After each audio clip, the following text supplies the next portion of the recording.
Good afternoon. My name's Christine, and I'm just a girl with just a machine, just trying to make a difference. I have been fortunate enough to be able to make and donate over 120 masks to my local community and to other frontline workers throughout parts of the country. I currently have orders for 250 more going to frontline workers, and I'm really excited to be able to partner with that. I have no help. I have no shipping department. I have no production department. I am it. And I'm just fortunate enough that I'm in a position in my life and in my career that I can do this. I have a ton of fabric. Joann's is great. They have curbside service. I just got some new shipments in a new shipment in this morning that I was very safe picking up. And all of the times that I was out and thought, oh, this fabric is really cute, I'm going to find a place for it, or I'll use it someday. Well, someday has come, and I am really getting to give back. So I wanted to make this video because I've had a lot of inquiries. As mentioned, I have orders right now for 250 masks. I'm not taking any more orders until I get that production complete, which I'm expecting to have done in the next few days. I was really fortunate enough to partner with my sister, and she went on the hunt for me and found me a roll of 144 yards of 1/8 inch black elastic. Actually, it's 1/4 inch. This is a hot commodity right now. Amazon also came through with another 50 yards, and another local company here, I was able to get another 40 yards. So I feel really good about the supplies that I have. For those of you at home that may have a sewing machine, or say, well, I can't stitch a straight line, or what can I do to help, especially being confined, if you have a machine and you have basic supplies and some fabric, you can make this. They are asking the fabric to be 100% cotton, not using a batik or a silk or anything that's going to retain moisture. These are not N95 hospital compliant in any way. It is just a barrier to help with what's being asked for us by the CDC and the government. Trying to find a size that's compatible for men and women using a fixed elastic can be a little bit challenging, because if you have to wear these all day, it does get your ears are going to start to hurt. If you wear glasses, if you have a hearing aid, maybe you have a cochlear implant, or you wear a headband, or you have to work in a construction or a warehouse where you are required to wear PPE, whether it's safety goggles, whether it's a hard hat. This is going to impact that. So just imagine if you have glasses and maybe a cochlear implant, or you have safety goggles and your glasses and your hard hat, and now you've got to try to maneuver this. So these are designed to fit pretty, not really snug. They're just going to more so rest on your ears. And I'm going to give you the pattern. These are not designed to go over the N95. It is just, again, it's that barrier for that protection. My masks have a slit at the top that you can add that secondary or third or fourth or whatever they're asking for now layer of protection, whether it's a coffee filter, a paper towel, a tissue, or now they're even suggesting those of you that have vacuum cleaner bags, cut those up, because some of those have the HEPA filtration in it, and it's helping with that extra barrier. But again, these are non-N95 hospital compliant. They're pretty too. And I'm trying to just have a little bit of fun with this, because right now in this current situation, it is overwhelming. It is very, we're all stuck, but I think of it more as not being stuck, but as being safe. And like I said, I'm fortunate that I can take some talent that I have, the materials that I have, and the time to put some of this together here in my she shack, as I call it, or my studio hoop, that I can make this happen for the people that need it. So to the pattern, again, supplies at home. If you've got a cutting table, don't cut on your kitchen table, because if you're going to be using these are rotary cutters. Be very careful with them. They are sharp. Ask me how I know. If you don't have the rotary cutters, you can use simple scissors. A ruler. Again, it doesn't have to be a sewing ruler, just a straight edge ruler. I'm currently using 2 8x8 squares of any 100% cotton fabric. Sometimes I wash my fabric before, sometimes I don't. It's very easy. It's much easier for me to work with fabric that has not been washed because I can work with it a little bit better. So what I'm doing is I've got 2 pieces of 8x8 fabric. What I've done is I've gone over to my iron and I've pressed in a 1/4 inch seam, just ballpark 1/4 inch seam on both pieces. Okay, so I folded that over. Twist ties, bread twist ties, trash bag twist ties. This is what I'm using for the little metal piece around the nose. I take this over to my machine and I sew this in. Just again, I fold it in half to try to find the center piece. Tuck this up under here, and using a zigzag stitch, I will zigzag this in. So I'm actually sewing this little bread tie in so it's not going to move. I don't have to do one other thing once I sew this in. Some tutorials having you at a slot and you back stitch and you come down and you turn it. Again, I've searched hundreds of videos to find taking the pieces and parts, maybe from each element from each one, to come up with this pattern that I have. And again, for me, it works. If it doesn't work for you, you can find one that completely does. So I've sewn this in. So once that's sewn in, this is what it's going to look. This is what it's going to look like. So again, I've got that zigzag stitch, just raw edges, and I also do it on the secondary fabric to finish it so that this doesn't fray. And I do not put the bread twisty or the little metal piece in here. Again, you can use jewelry wire, you can use pipe cleaners. This is just what I found that works for me. So after sewing the zigzag on your top, now 2 pieces 8x8. If you choose to have one long piece of 16 inch by 8 inch, that's fine too. That's just one less seam you have to sew. Once I've done this, I lay the 2 fabrics right sides together. Looks like something like this, okay? I've cut 2 pieces of either 1/8 inch or 1/4 inch elastic because this is what I have.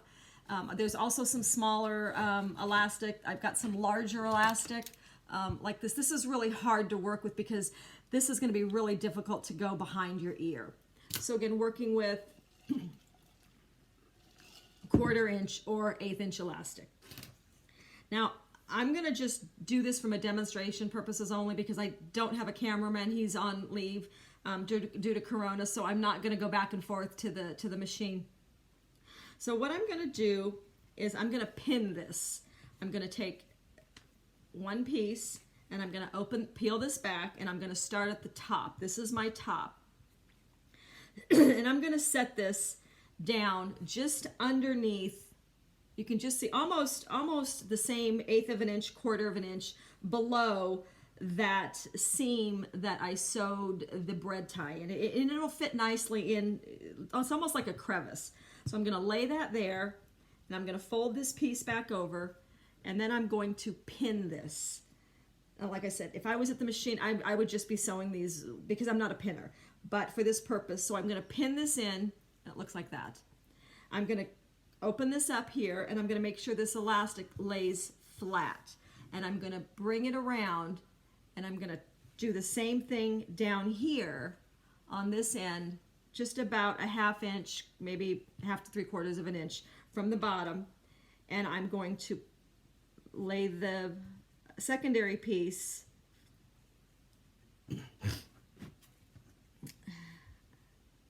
and I'm going to pin that piece in like that. So it looks something like that. And again, this is your elastic's in here, so it's going to be a little tight. I'm going to do the exact same thing on the other side, except what I'm going to hear, it's going to get a little tighter because I've got everything pinned. Okay? So, and then the same thing, I'm going to open this up a little bit, and I'm going to bring this around, but I want to make sure that this elastic is flat all the way. And so when I bring it around to sit in that crevice, when I sew it and it comes out, it's going to be going the same direction. Nothing worse than having 2 pieces of elastic go in the wrong direction. Ask me how I know. So I'm going to pin this again. So now I've got, it kind of looks like this. It's kind of a little awkward, but again, and then when you're sewing, you just want to be kind of, you got plenty of room to get your hand in here to pull this out of the way. So what I do is I start sewing. This is where my needle is, and I'm going to start sewing on the right side so I can use my 1/4 inch marking on my machine. So I'm going to back stitch up here, and I'm going to back stitch over the elastic. I'm going to get some really good back stitching. And then I'm going to sew it all the way down. When I get down here, I'm going to continue on, and I'm going to back stitch it. And then I'm going to turn, lift my needle, and I'm going to turn it. I'm going to sew along the bottom. Now, if you're using 8x16, you're simply going to have that fold. You don't need to sew this here. You can if you want, but you've already got that fixed crease there. So I'm going to sew on here, and then I'm going to turn on the last, and I'm going to, again, here's the bottom, I'm back stitch here, and then I'm going to come all the way up, and I'm going to back stitch here, and then I'm just going to come right off. I'm going to come right off the edge. And those of you who know me know I have allergies. I don't have COVID. Once that's done, that is going to look like this. This is what this is going to look like once this comes off the machine. It's going to look like this. Looks like a little backpack for little Barbie going to the beach. Now, you just simply reach in. You've got plenty of room. You just reach in and pull out the elastic, and then kind of just, you know, pop the corners in. And now I like to press, so what I'll do sometimes is I'll just hit the steam with it, but you want to be careful. This elastic has plastic in it, and it will melt. I know that firsthand. So if you want to iron it, you can just kind of come over and give it a little press. You don't need to. I have very long fingers, so I can work real well without it being pressed. But again, you can just, you know, make sure you've got these tugged out, and you can see where these are hitting just by coming up. I'm coming up really right on the bottom, and just right under about a 1/2 inch down from the top. And that's going to vary depending upon where you put that elastic.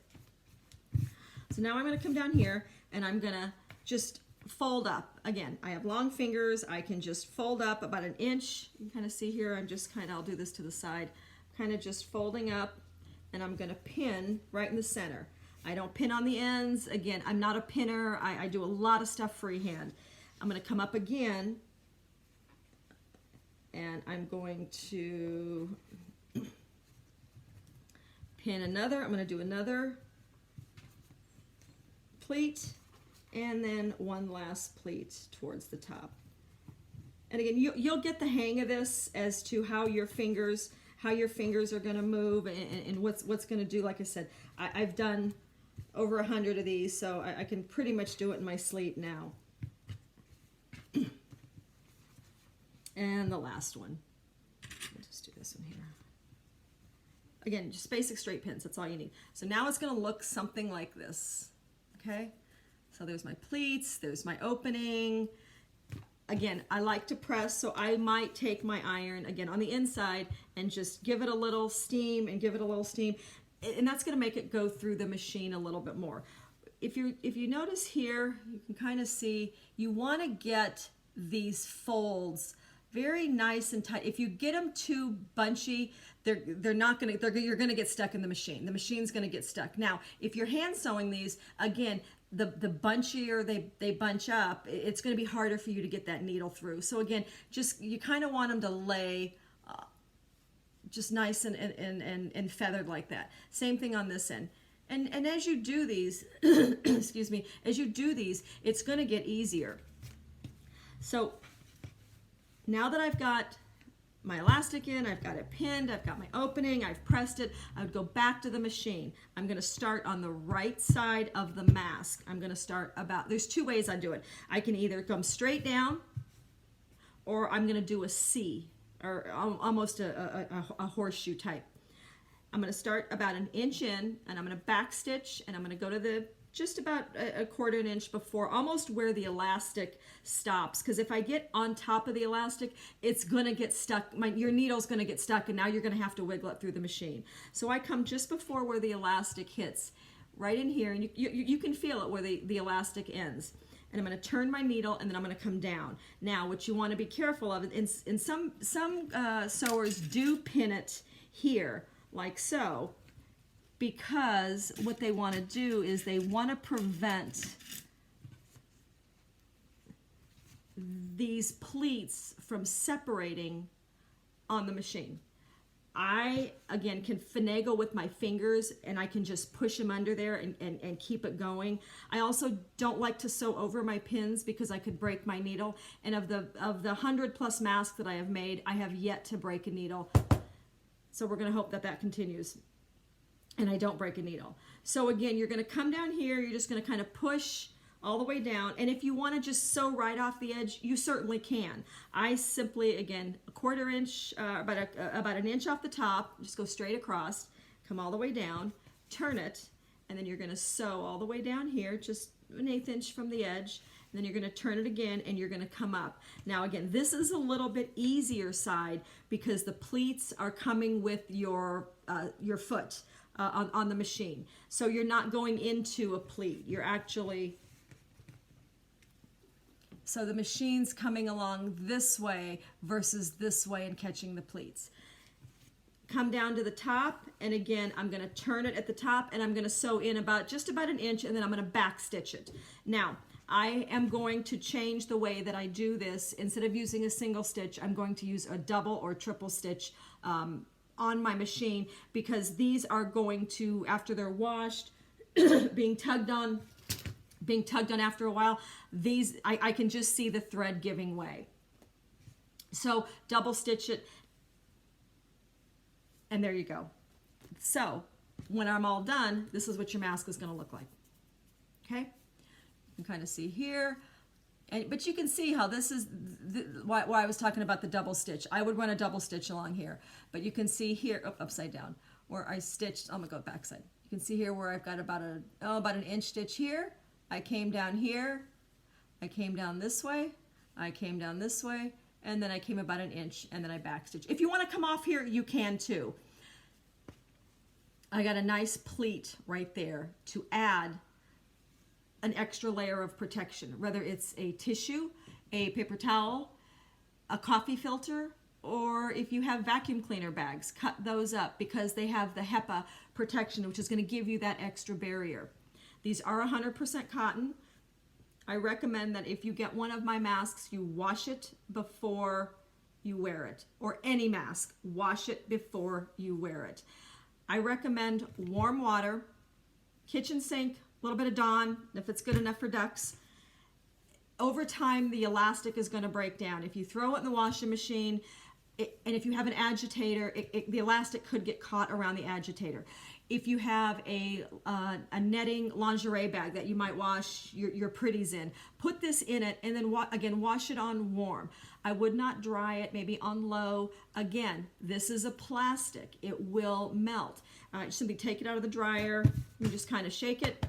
It's 100% cotton. It's gonna dry. I live in the Palm Springs area. It's hot. I can put these, I can open up my window and just set it on the windowsill, and it's gonna dry really, really quick, especially if you wash them, when you get home at night. Keep in mind that you put this on, and again, it's pretty good. If I've got a man, maybe he has a beard, if you wear glasses, safety equipment, goggles, a hard hat, maybe you have a cochlear implant. Now you've got to maneuver this mask over all of these devices. So there is a lot of tutorials out there that talks about measuring from here to here and from here and around the back. And again, I just found one that worked for me. I have another video that's going to show a different type of a mask, which has more of a sleeve that you can needle through if you don't have elastic. If you don't like this, again, like I said, I have 2 masks that I found that I really like. Again, the opening, you can get your hands in, especially if these are going to a senior. sometimes, you know, their hands are, they have trouble with their hands. They have trouble feeling things. You don't want to make it difficult for people to have to get that extra layer of protection in. I know some of the masks have a slit on the back where you have one piece of fabric and another piece of fabric and then the bottom piece of fabric. Again, it's all about the construction of this that worked for me. And this particular pattern that I've come up with, the construction, it just works and I like it. It's plenty big enough, it's plenty wide enough to cover what I need it to do, and my ears aren't pulling. So again, you can kind of see here, I've got a little bit of, you know, this goes underneath here. Basically, if I have to wear this all day, it's going to get hot. You're going to tend to want to do this all day long, and this is going to wear out. This is going to hurt on your ears. You could put a little bit of baby powder just to soften it up. But what I don't want to see people doing, going back to washing this pretty much every day, is you go out, you do your business, you come home, you know, you hang it up, and then you go out the next day and go, oh, well, let me just do this. Oh, it's clean. You've just cross-contaminated your mask. So again, really, really important that you wash these, sterilize them whatever works for you. I just wanted to really take a moment that, again, if you have sewing supplies, if you have a machine, and again, all I can do is sew a straight stitch.